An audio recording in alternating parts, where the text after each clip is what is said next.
સાચવી રાખવું એ સૌ કોઈની ડ્યુટી છે અને પર્યાવરણને બચાવવા માટે કિડ્સે પણ નિભાવી પોતાની ડ્યુટી. કેવી રીતે? ચાલો જોઈએ.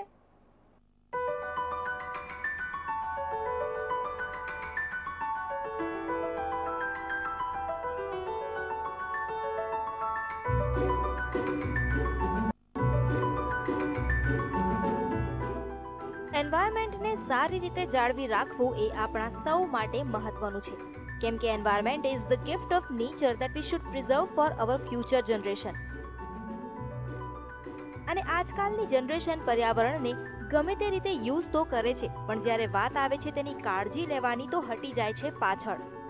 તો લોકોમાં પર્યાવરણ વિશે અવેરનેસ સ્પ્રેડ કરવા અને પર્યાવરણનું મહત્વ સમજાવવા અમદાવાદમાં યોજાઈ આર્ટ કોમ્પિટિશન, કે જ્યાં નાના બાળકોએ કર્યું ડ્રોઈંગ અને એ પણ એન્વાયરમેન્ટની થીમ પર. અમદાવાદની સેરેનિટી લાઇબ્રેરી અને ઇસરો દ્વારા પર્યાવરણ માટે આ એક મહત્વનો સ્ટેપ લેવામાં આવ્યો, કે જેમાં બાળકોએ ઉત્સાહપૂર્વક ભાગ લીધો. વર્લ્ડ એન્વાયરમેન્ટ ડે 5th જૂને જે દરેક વર્ષે થાય છે તેનો એક રનઅપ ઇવેન્ટ હતો, એટલે પોસ્ટ ઇવેન્ટ હતો આ. અને એ પોસ્ટ ઇવેન્ટની અંદર આજે આ છોકરાઓએ ઘણા સુંદર ડ્રોઈંગ્સ કરી પર્યાવરણ માટેના સારો એક મેસેજ સમાજને આપ્યો છે.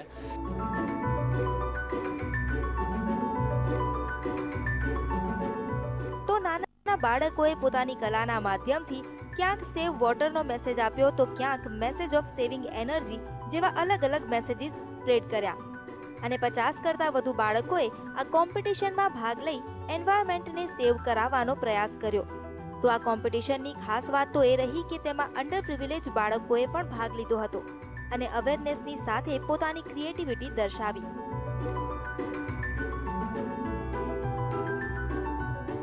પર્યાવરણના ભાગરૂપે પાણી બચાવો અને આપણા ઘરમાંથી અનાજ પાણીને દાણા બચાવો અને પક્ષીઓ માટે પણ આપણે કંઈક કરવું, એ जागरूकता फैलावा माटेનું अभियान હતું. मैंने सेव एनवायरनमेंट पे ड्राइंग बनाई है, क्योंकि जैसे हम पहले रहते थे वो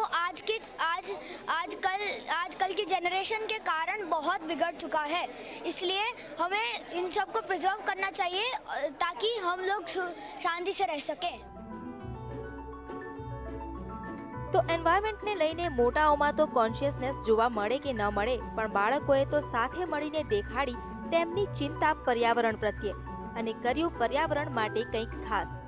ફોરમ શાહ, સંદેશ ન્યૂઝ, અમદાવાદ.